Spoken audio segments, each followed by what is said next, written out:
hồ ở đấy bật này hết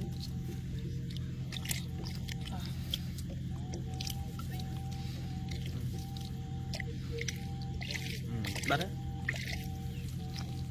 lấy lại cho như tôi vừa sao á cái đó tôi lên thank you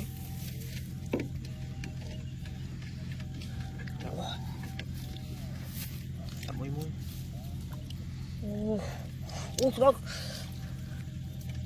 mà cái này sao mau chả thông á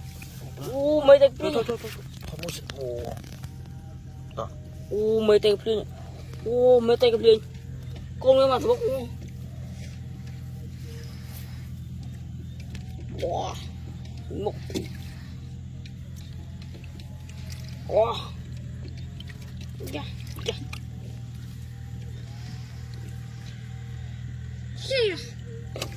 nó mấy tay chút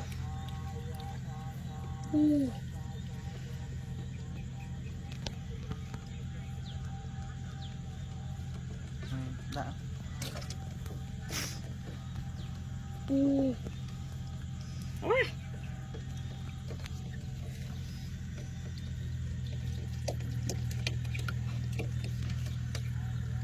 nó lang đó là cô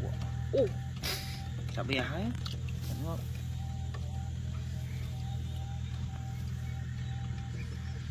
trong ngộ vậy trong bật đã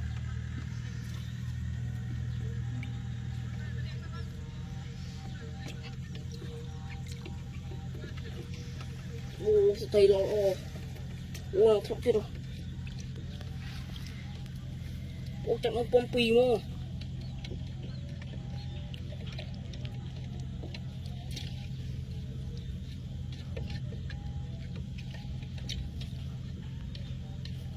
nè cái đây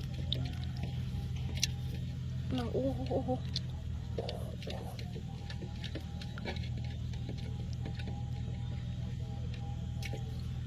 thì chôn ngọt